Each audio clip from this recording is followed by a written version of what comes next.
to BSE's earnings call to discuss the Q3FY18 results. This is Yatin, the Chief Investor Relation Officer. Joining us today on this earnings call is the BSE's leadership team, consisting of Mr. Ashish Kumar Chauhan, Managing Director and Chief Executive Officer, Mr. Nayan Mehta, Chief Financial Officer, Mr. Neeraj Purushrestha, Chief of Business Operations. Do note that the conference is being recorded and the transcript of the same will be available on our website during the duration of the quarter. The financial results and the investor presentations are also available on our website. We also have with us Mr. V. Balasubramaniam, MD and CEO of India International Exchange Ltd. I would now request Mr. Ashish Kumar Chauhan to give a brief overview of the company's performance, followed by Q&A session. BSE does not provide any specific revenue on earnings or earning guidelines. Anything said on this call will reflect the BSE's outlook for the future or could be construed as a forward-looking statement, must be reviewed in conjunction with the risk of the company faces. With that, I would like to return the call over to Mr. Ashish Kumar Chauhan. Thank you, Yatin. Good morning, good afternoon, and good evening to all of you, wherever you are. At the outset, I'm very happy to share that BSE has posted 35% year-on-year growth of profit from to 58.67 crore from continuing operations on consolidated basis for the quarter ended December 31, 2017, as against 43.36 crores for the corresponding quarter in previous year. Further, the profit on consolidated basis attributable to shareholders for the quarter ended 31 December 2017 rose by 11% to 58.67 crores, as against 52.77 crore for the corresponding quarter in previous year. The Board of Directors have recommended a payment of interim dividend of 5 rupees per equity share of face value of rupees 2 each, which is similar to last year. Over past few years, BSE has been receiving suggestions and requests from investors to return a part of the excess cash lying in its books in form of dividend or buyback of shares. The Board of BSE has, in meeting held on January 15, approved buyback of shares through open market route. Under the open market route, the company buys back its shares from open market on secondary market over a period of 6 months at market price not exceeding the predetermined maximum buyback price. The board's decision reflects its confidence in BSE's future and its commitment to delivering values to all shareholders and strong balance sheet. As allowed in the Companies Act, the board approved the buyback of shares to the extent of 10% of equity and free reserve amounting to 166 crore rupees. The maximum buyback price of 1100 rupees per equity share was approved by the board after considering various factors, including trends in the market price of the equity shares of the BSE shares listed on NSE during the 1 month and 6 months preceding date of the board meeting, including average of the weekly high and low of the closing share price of the equity shares of the company on the stock exchange, and the net worth of the company, and the potential impact of the buyback of the earnings per share and other similar ratios on the company. Accordingly, BSE proposed to buy back 15 lakh, that is 1.5 million shares or more, amounting to about 2.8% of the paid up capital of the company at market price, subject to a maximum buyback price of 1100 rupees per equity share, subject to maximum buyback amount of rupees 166 crore. The buyback has commenced from February 1, 2018. India International Exchange listed first bond on its global securities market with Honorable Minister of Railways and Coal Sri Piyush Goyal ringing the gong.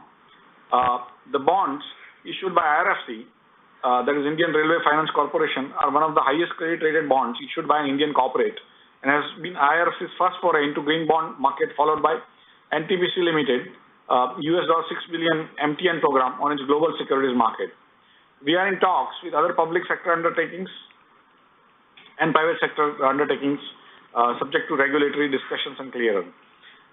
Yes Bank became the first to establish MTN program on global security market of India International Exchange at IFSC in India. BSE Star MF, India's largest mutual fund distribution infrastructure, introduced e-mandate facility on January 20. This is completely paperless framework that will reduce the time taken for mandate approval to 3 days from 10 to 35 days taken for past paper-based mandate approval in SIPs. Marketplace Tag Infra Services, a 100% subsidiary of BSE, signed an MOU with Thomson Reuters to offer value-added services to its members. Through this partnership, BSE members will be able to avail Thomson Reuters powered solutions, Pro Trade, i3 algos, and bracket order in mobile device as well as digital terminal. Earlier in 2017, BSE deployed BEST, BSE's Electronic Smart Trader, a robust state-of-the-art hosted trading solution built on Thomson Reuters, Omnisys Nest for BSE members and customers and trading segment of NSE for equity derivatives, currency, and other segments. SWIFT India announced that Marketplace Technologies, a subsidiary of BSE, will act as its service bureau for securities market in India, providing a standardized, cost-effective, robust, and secured infrastructure to all market participants. SEBI announced that the country would have unified exchange regime from October 2018.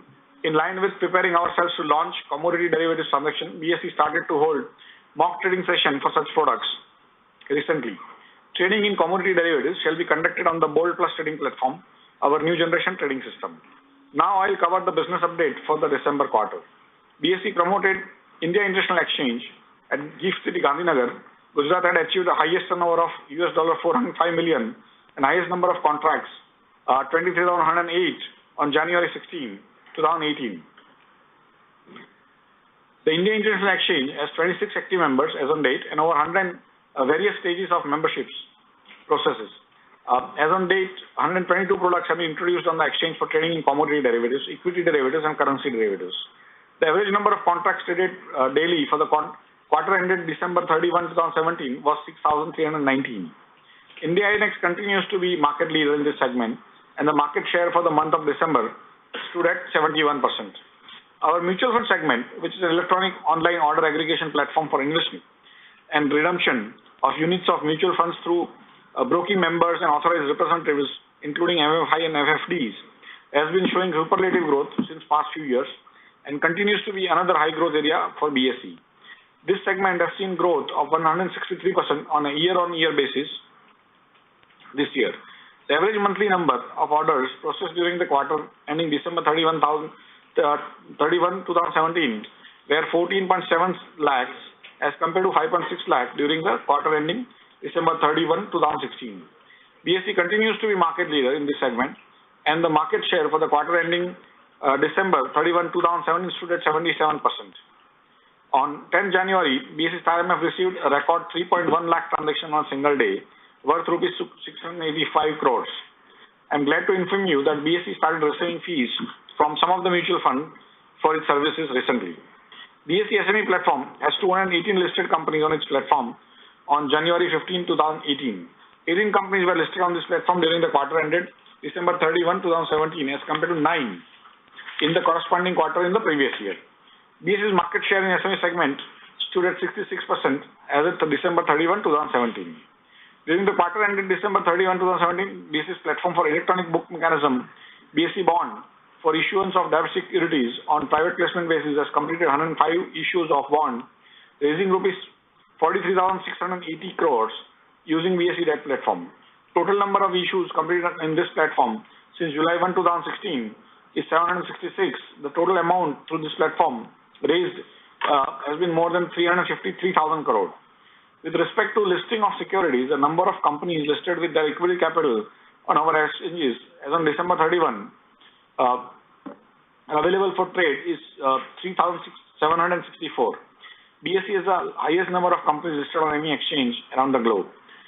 In the equity segment, the average daily turnover grew by 57% from 3,042 crores in the quarter ending December 31, 2016 to 4,781 crore in the quarter ending December 31, 2017. Further, the average number of trades grew by 3% from 15.5 lakhs in the quarter ending December to 15.01 lakhs in the quarter ending December 31, 2017. The average daily turnover in our currency derivative segment grew by 38% from 12,588 crore to 17,999 crore in quarter ending December 31, 2017. BSE's market share in currency derivative segment for the quarter was 45%, and in the month of January 2018, it was more than 50%. Coming to the quarterly financials, the consolidated total revenue for the Q3 grew by 26% over Q3 of FY17 to 173 crore. And our consolidated net profit from continuing operation grew by 35% to 59 crore. Our operational income rose by 45% to 126 crore in Q3 FY18 from 86 crore in Q3 FY17. Our EBITDA increased to 81 crore in Q3 FY18 from 55 crore in Q3 FY17. EBITDA margin has grown from 40% to 47% in this period. Further, our net margin from continuing operation has grown from 32% to 34% in Q3 FY18. Growth in revenue and profits has been strongly aided by growth in operational revenues. The revenues from operations have consistently increased over the last few years. Our income from security service has increased by 37% to 61 crores in Q3 FY18. This increase was mainly contributed by growth of 50% in transaction charges income to 44 crores in Q3 FY18. Our income from services to corporates has increased by 63% to 58 crores in Q3 FY18. Total cash balance, net of liabilities, excluding investment in subsidiaries and committed regulatory capital requirement, is 625 crore on standalone basis as on December 31, 2017. As on December 31, 2017, the total balance lying in settlement guarantee fund maintained by our clearing corporation is 350 crore.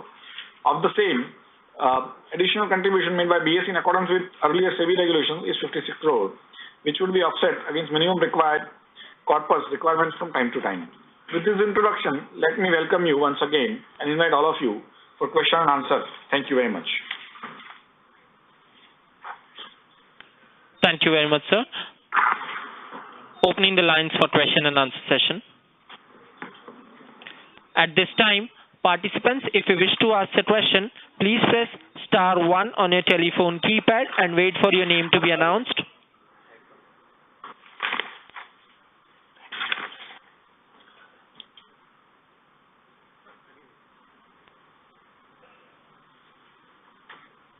First question comes from Ayush Kedar from Prospero Investment. Your line is unmuted.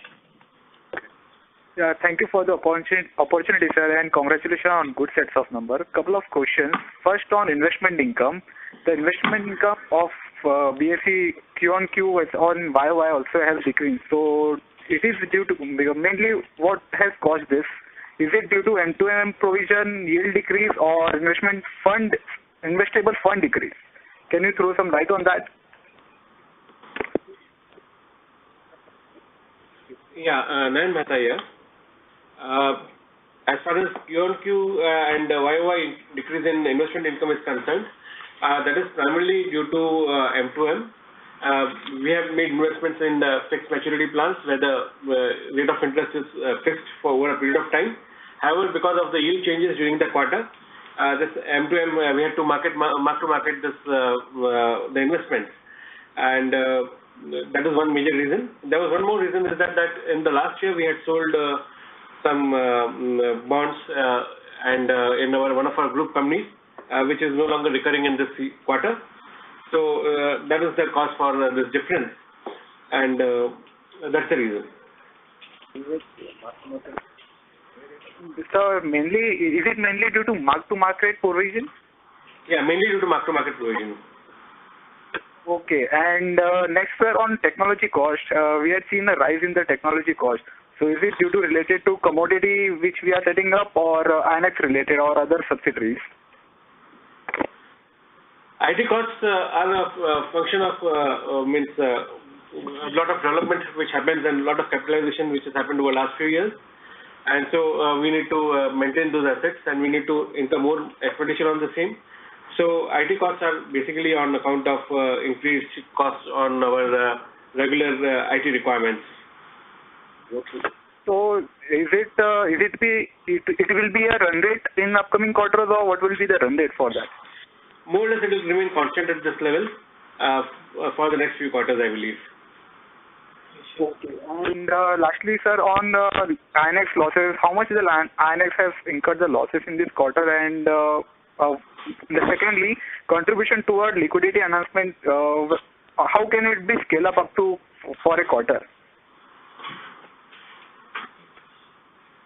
No, first of all, INX has basically incurred a cost of around 12 crores in the entire period of 9 months. And that is in line with our expectation. What is the other question you asked? We had contributed to a liquidity enhancement scheme in November, 1st November, and which has been 75 lakhs for the quarter. So up to what numbers it can scale up to for a quarter? So in the last quarter, we did it for 2 months. We spent about 77 lakhs in the last two months. But as far as this quarter is concerned, we also increased the program to also include options. So we expect about 2.5 to 3 crores spent on the LES side. Okay. And our average tax rate, we understand that the investment income is tax-free. So the net operating income which we generate, ideally it should tax lower. So why is our tax rate is higher on net operating income? See, if we include the investment income, it is lower, around 21 to 22%. But if we exclude the investment income, it is higher. So can you throw some light on that? How would it be the tax rate? The investment income includes tax-free as well as taxable investment products. So we cannot totally exclude the investment income out of it. And as our operational income increases, obviously our taxable tax amount as a rate, effective rate, is bound to increase. Sir, can you more clarify about this? Because if we consider the part portion in investment income, so the income generated from operating business, it should be that is taxable. So what will be the run rate or taxable rate for the quarter? So for taxable, see, it's like this, that the taxable amount, that run rate for the quarter will be anywhere around 20%. Okay. And lastly, sir, on Star Mutual Fund update, is there an update on charging the mutual fund? When we will start charging them? So I think few mutual funds have started paying from this week onwards.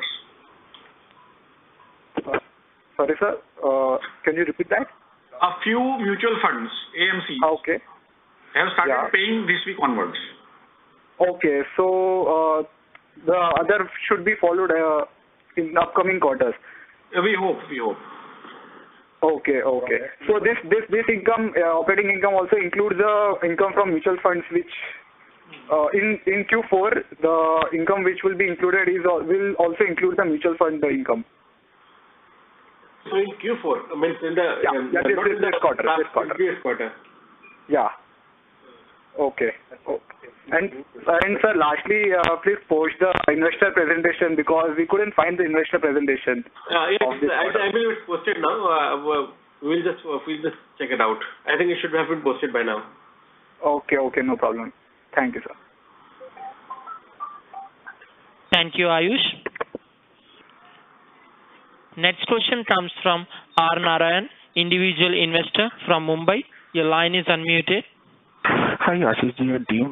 Congratulations for a good set of numbers. I'm sorry, I just missed on the INX part. How much is the losses currently INX is in, and by when we are expecting INX to break even? No, so as I mentioned earlier, the loss of the INX is about 12 to 13 crores for the period, for the 9 months. Okay. And as far as the break-even is concerned, obviously, we have to let the business actually pick up in the sense that there has to be a critical mass of business which comes to us. And I would request Mr. Bala, who is with us, to just throw some light on that. So in terms of the INX project, when we actually took the board approval last year from BSE, so we had put in a business plan wherein we are looking at a break-even period of between 3 to 5 years. So that is basically the estimate which was worked out at that time. But sir, if I may add, SGX is planning to introduce single stock futures, very soon.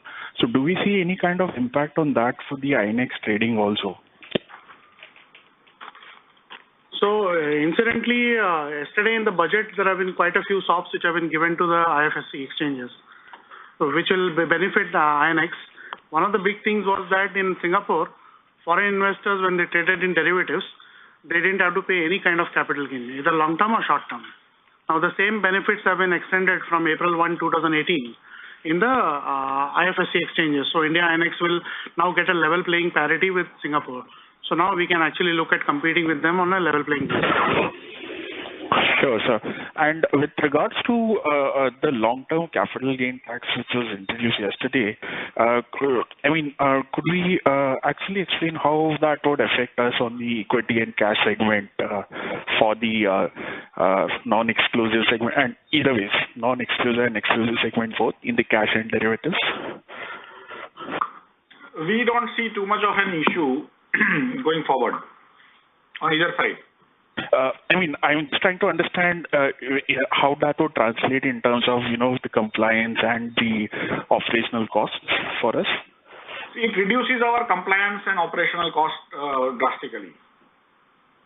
Because earlier, problems of tax evasion were imposed on BSE because it was not kept in if you kept the share for more than a year, then the capital gain tax was exempt. So a lot of small company prices were moving up, and each time anyone claimed a capital gain tax exemption, BSE was blamed by everyone, including the CBDT, Central Board of Direct Taxes officers, who were assessing, and they were sending us a lot of queries. Even now, every day we would be answering at least 50 to 100 queries from income tax on variety of customers.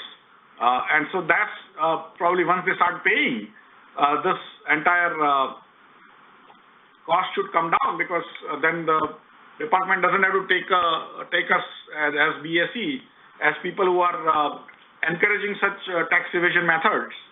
And we think it's going to be a great relief to us going forward.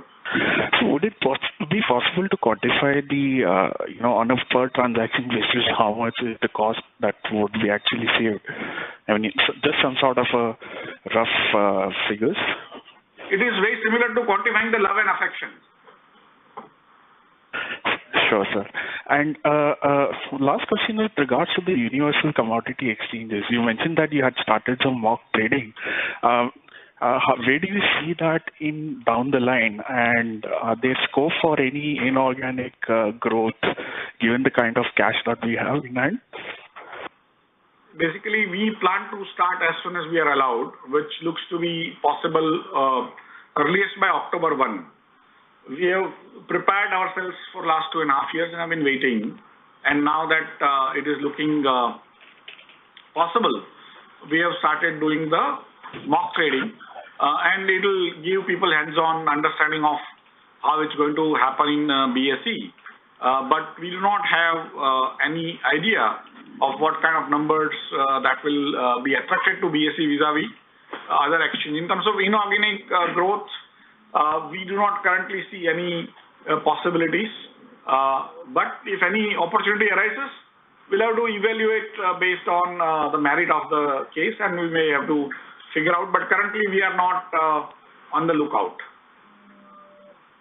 Okay, sir. That's it from my side. Thanks, and all the best for the future. Thank you. Thank you, Mr. Narayan. Next question comes from Sheesh Jain from NVS Brokerage from Nariman Point. Your line is unmuted. Please go ahead.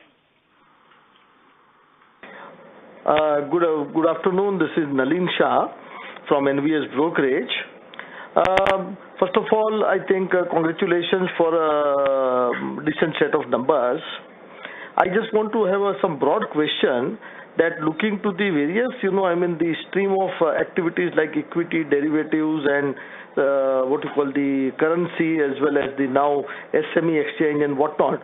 What are the growth drivers BSE management is looking to ensure that there is a almost you can say that CAGR growth of about 25-30% or more on the this thing next 3, 4, 5 years?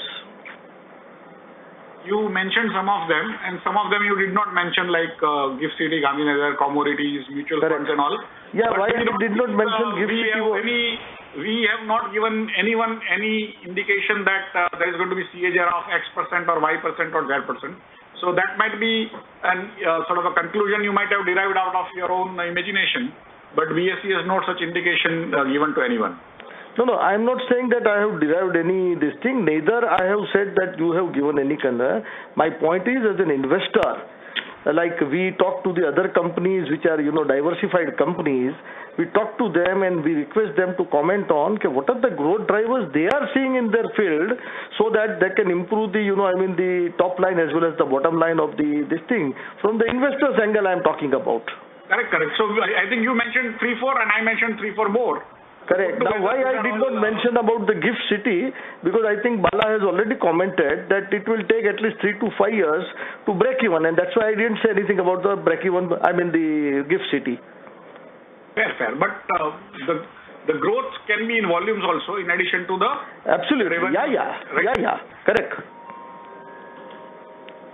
So is there any, areas particularly you are targeting in terms of, improving the profitability and the margins?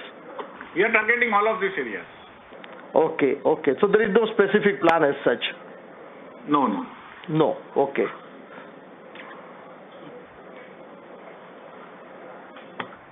Shall we take the next question, sir? Yeah. Thank you, Sheesh.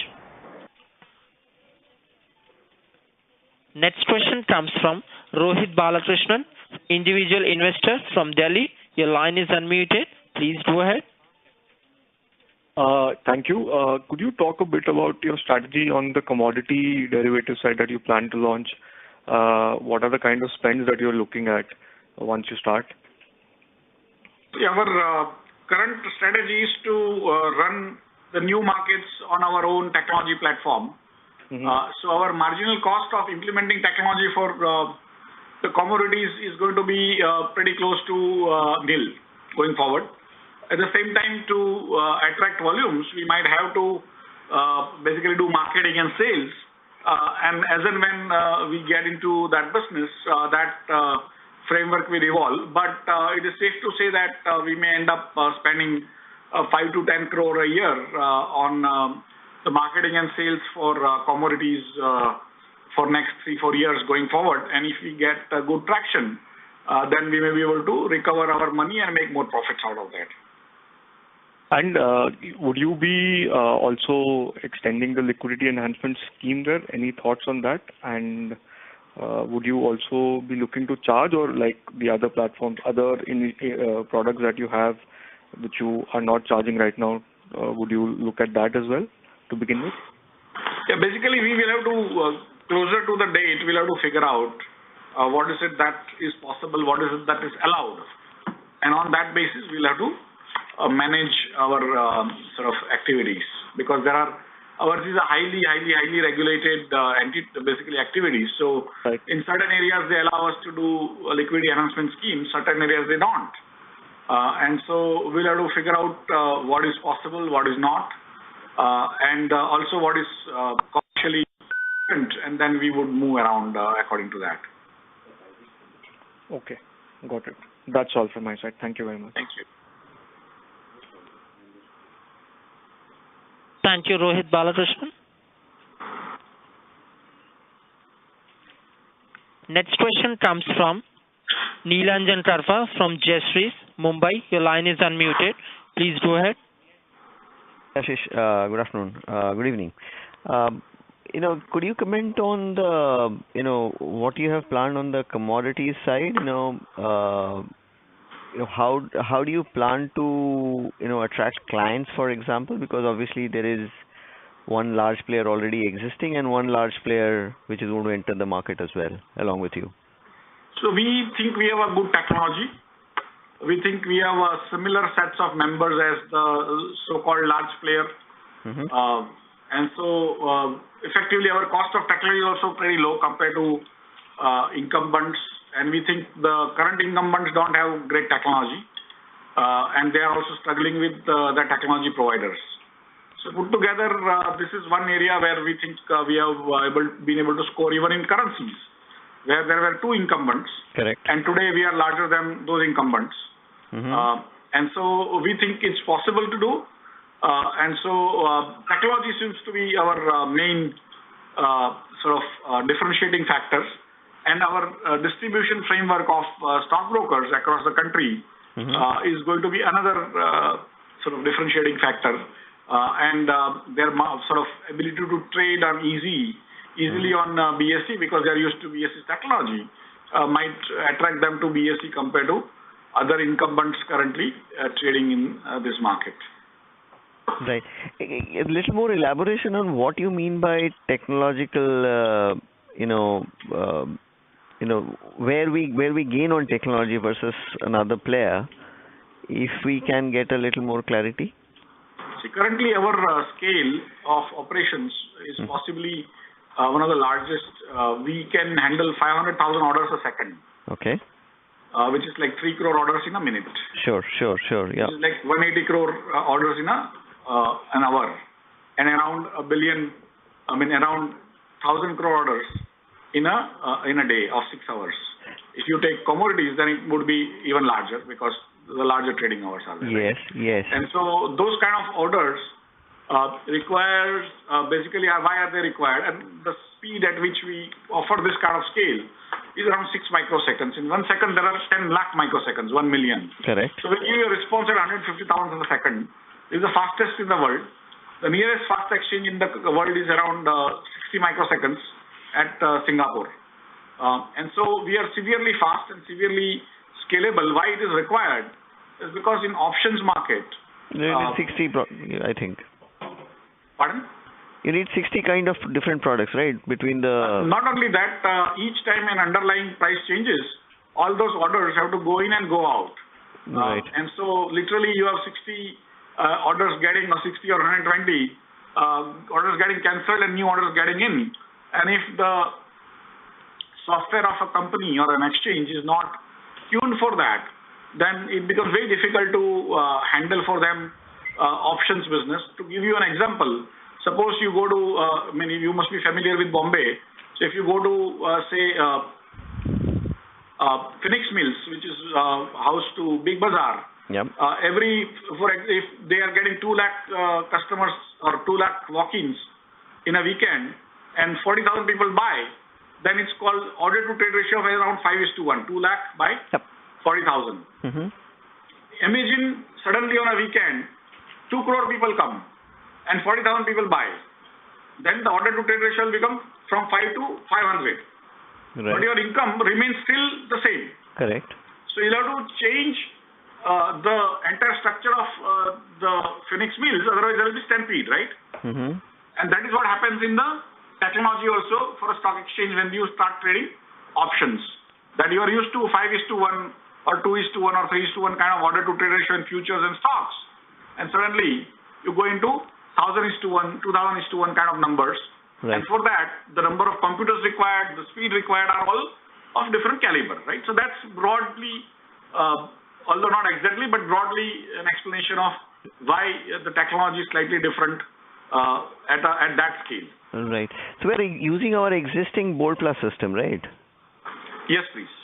So will this be a different platform, a parallel platform, or hosted on the same, the data centers and the servers?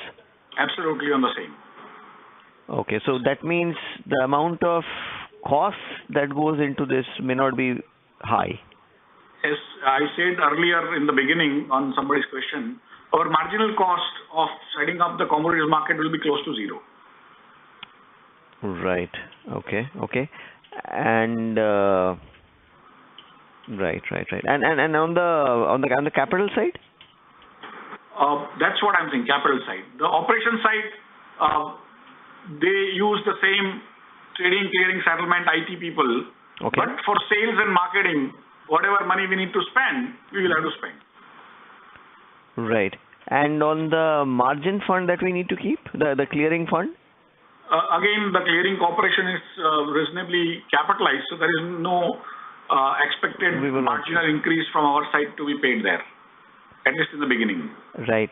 And we will do only the hard commodities to begin with, right? Basically non-agri. Non-agri, yeah. Okay, okay. And can I have the size of the balance sheet and the freehold cash that we have, cash and cash equivalents, excluding the, the encumbered part, basically, the members' deposit? See, other than the unencumbered part, we have got around 1,600 crores in our books, and of which a part has been utilized for the buyback.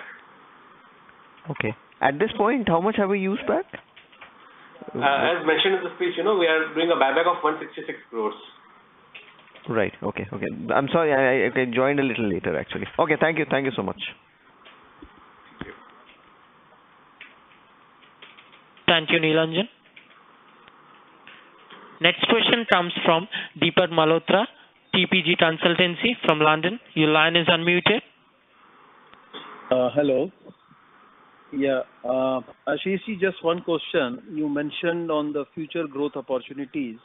You referred that obviously one way could be just to increase the volumes of the market. What is your view now, since the long-term capital gains has come in at 10%, which is just at a gap of just 5% vis-a-vis the short-term capital gain? Do you think it will prompt people to go for more trading and some more volumes? It's a wish and a prayer, but otherwise it is anyone's guess, and what future brings is completely unpredictable. So you don't really expect that, because this will typically propel people not to really now differentiate between the two, because 5% is neither here nor there. Fair point, but I don't have much views on that. Earlier in 2004, it used to be 20%, if I'm not mistaken, the long-term capital gains, but that used to be with indexation. Fair, boss. I have no clue on what is going to happen, given this what I call large shock that has been imposed going forward. Okay, one other question on the commodities. What kind of market share you're targeting over the next 3 to 5 years? I know we still have to just make a beginning, but I'm sure you're all gung-ho over it and you've already made all the preparation for the same, sir. We don't target anything, we just work hard. So we will have the best technology, best systems, lowest cost, and hope people come in. And to give you a perspective on currencies, people were asking us, and of course they are all laughing, although not in front of us, saying whatever these guys say are not going to work because they have been pretty much a failure. But somehow over 3 years we become larger than NSE. And that's how we look at it. We don't predict, we don't anticipate, we just do hard work. Okay, thank you. Thank you, Deepak.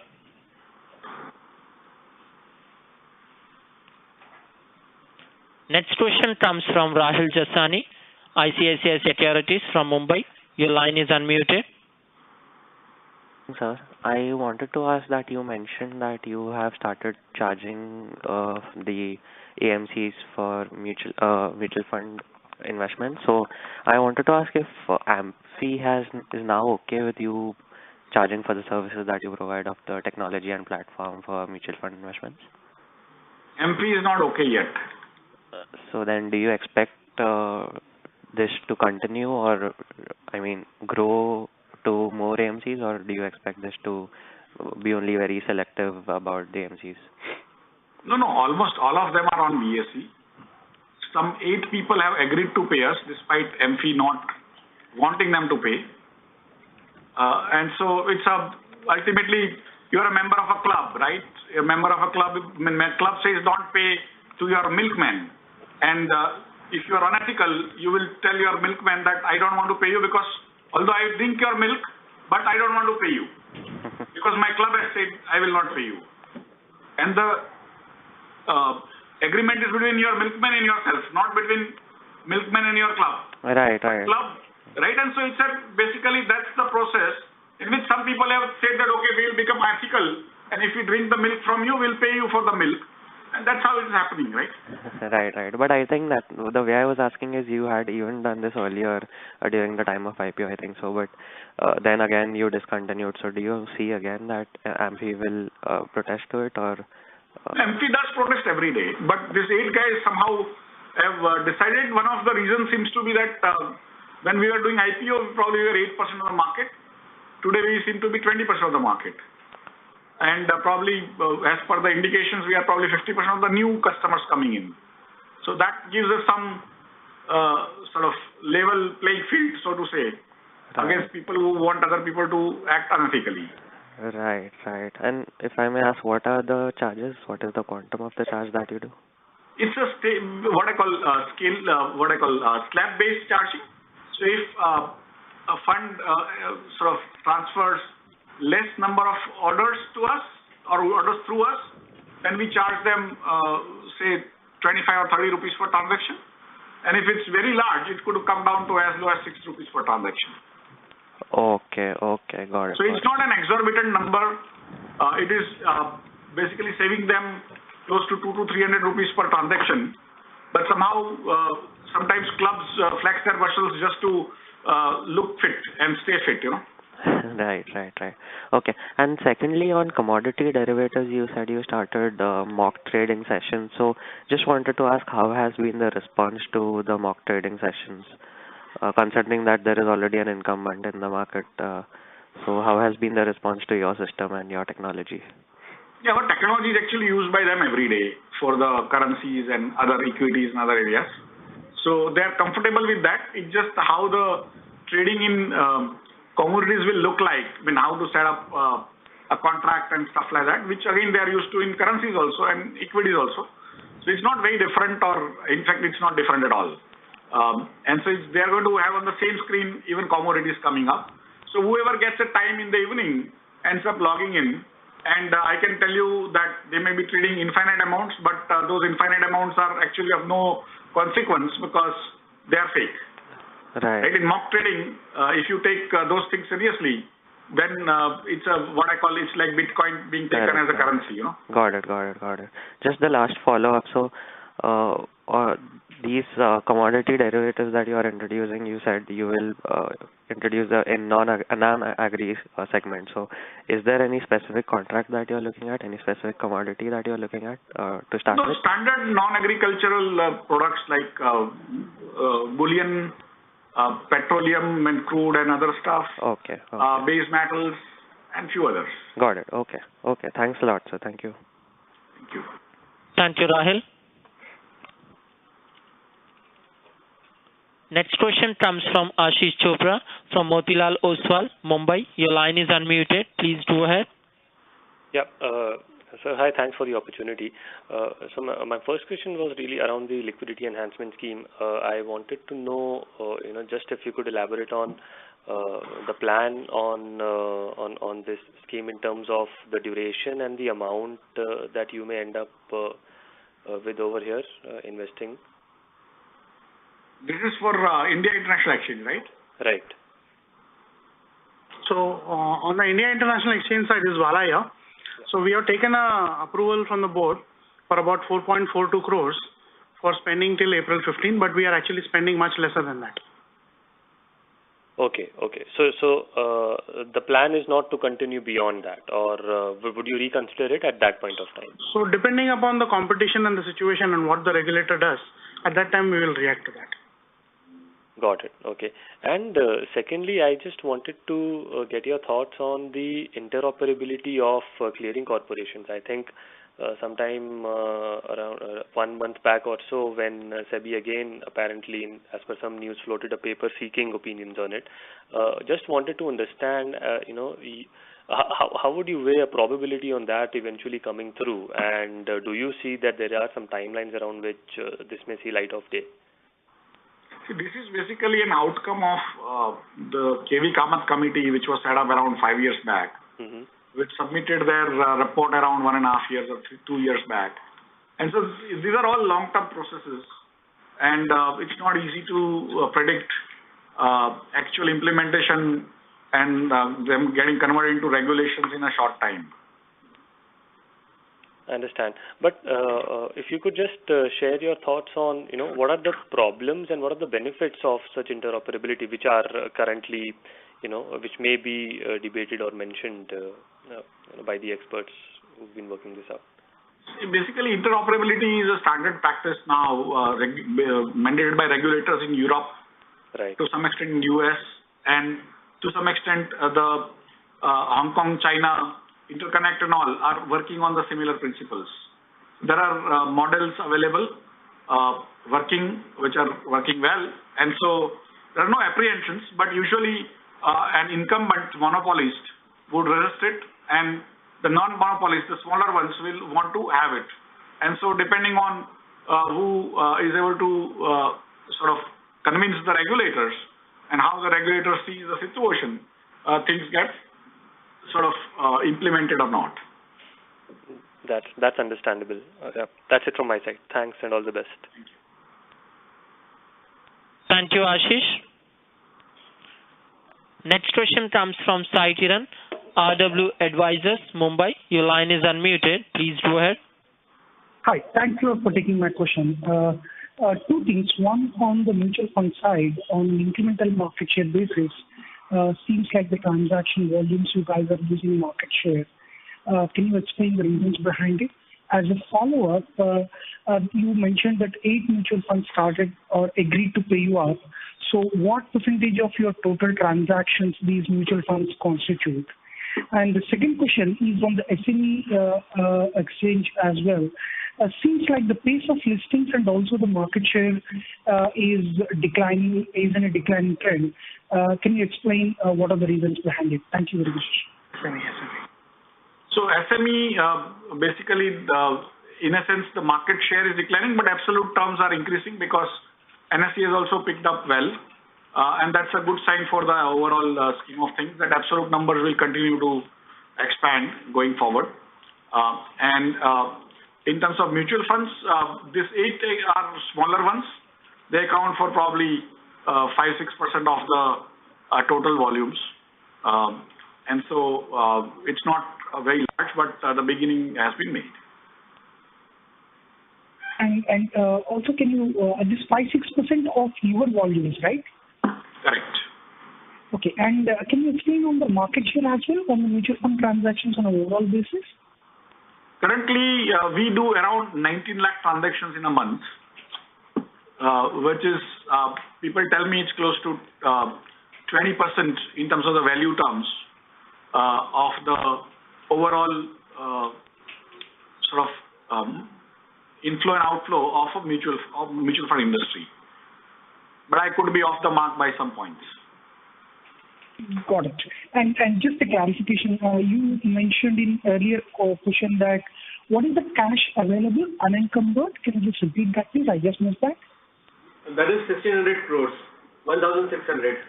1,600. Great. Thanks, sir. All the best. Thank you very much. Thank you, Sai Kiran. Next question comes from Sri Karthik from Investec, Mumbai. Your line is unmuted. Good evening. Thanks for the opportunity. Sir, could you speak a little bit about our Forex business, because that's been growing well and we have a large market share, but majority of that still remains OTC and there are a lot more regulatory restrictions on the segment. If you could speak a little bit about the direction in which you see the Forex derivative segment moving over the next 2-3 years.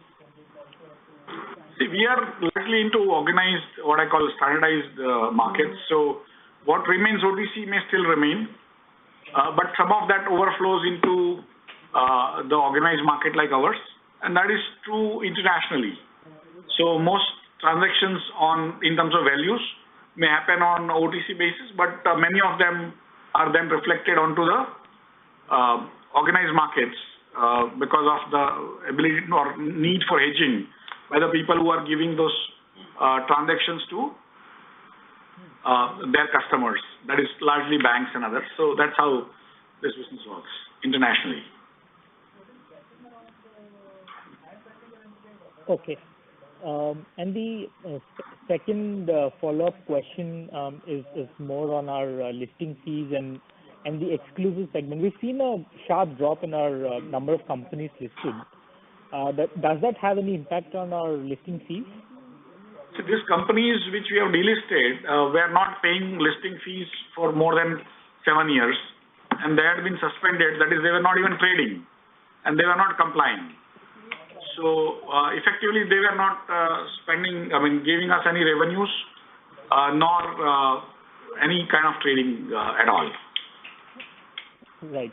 And even then, when you look at the listing fees that you charge per member or per some corporate, it's still very, very minuscule in the overall scheme of things.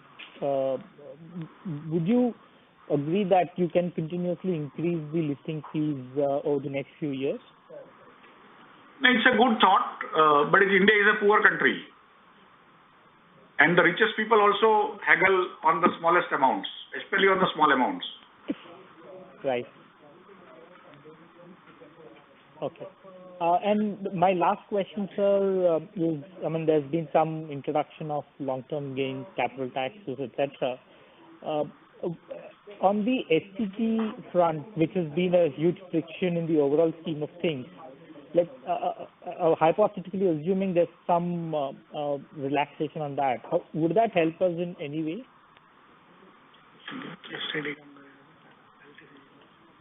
STT is the largest friction that is there for last so many years. So if STT goes away, it basically helps in the liquidity and overall industry. So it will definitely help the overall industry and nothing specific to us. Of course, if industry gets help, BSE does get help. So what is good for industry is good for BSE. Got it, sir. Thank you so much. Thank you, Sri Karthik. Next question comes from Ayush Kedar from Prospero Investment. Your line is unmuted. Just one question, sir. Has budget provided any extra benefit for the trade executed on INX? The reason behind this is if there is not, the business might shift to SGX. So is there any benefit to the INX or GIFT City? So I actually earlier answered regarding some budget announcements. If you listen to the budget speech, I think they have introduced a couple of provisions. One is they have said that basically all the capital gains which will be applicable on the transactions in the IFSC exchange will not be applicable in IFSC. So there will be no long-term capital gain nor short-term capital gain on either derivatives or any depository receipt or any bond. And the second move which they also said is that to make IFSC more competitive, the government is also looking at bringing a single financial market regulator there to be more focused to expedite things in the IFSC. So these are two moves which will help us in stemming the flow to Singapore Exchange, and also this gives us a level playing field with SGX and other kind of markets. Okay, sir. So just to understand that, how will capital gains generate if all are the derivative contract trade, no delivery based transactions? So how the capital gains will arise?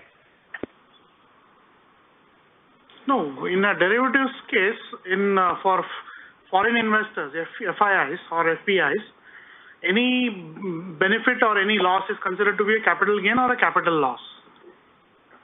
Okay. And the capital gain part of it was treated and taxed at probably the business rate, which is 30 or 40%.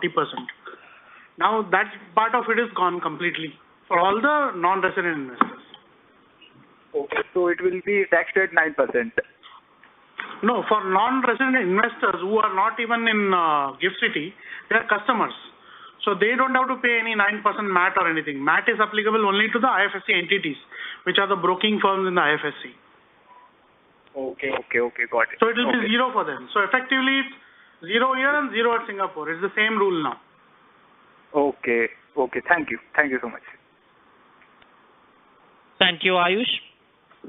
Once again, participants, if you wish to ask a question, please press star 1 on your telephone keypad and wait for your name to be announced. Next question comes Rohit Balakrishnan, individual investor. Your line is unmuted. Yeah, thanks. I just wanted to get your view on the commodity derivatives market that we have. So, in your sense, I mean, currently I'm talking about the non-agri part, so it's about 22,000 kind of ADTV. So with new players coming in, do you see the market sort of expanding, or how do you see that? Just wanted to get your sense. It should expand, but remains to be seen. I mean, these are all hopes because of which one tries to get into that business. But it should. We have seen it in currencies. We have taken the market share, but other people's absolute numbers have not gone down much. So overall, there has been increase. Got it. Thank you. Thank you, Rohit. Next question comes from Mr. Bhave, individual investor, UAE. Your line is unmuted. Yeah, hi sir. Thanks for taking my question. There were some talks around increasing the time for the exchanges. So is there any progress on that? It is a plan in the minds of the television's anchors. So currently we are not aware, but if there is any regulation that comes up, we will look at it at that point in time. Okay, thanks. And my second question is, we were constantly losing the market share in terms of the equity and the other products. So, is there any stoppage on that, or are we increasing the market share? If you can throw some light on that. So basically, I'll tell you, there are around 9 or 10 markets we work on. One of them is equities, other is equity derivatives, third is IPOs, fourth is listing, fifth is offer to buy, sixth is offer to sell, seventh is SME, eighth is mutual fund distribution through exchanges, ninth is BSE bonds, 10th is currency derivatives, 11th is interest rate derivatives, and there are probably 2 or 3 more. Other than equity and equity derivatives, we are actually gaining market share in almost all areas. Okay, or we are a very large incumbent if we are not getting the market share. Out of 12 or 11 or 12 areas, you have got one, and you have made a statement which is correct in a way, but it also just wanted to throw a reflection on saying that kindly look at all the areas and figure it out. Okay, understood. Thank you. Thank you, Mr. Bhave.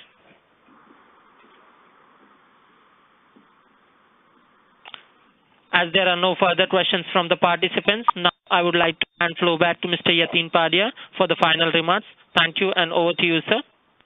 Thank you. Thanks for joining us. Thank you. Thank you, sir. Shall we conclude the call?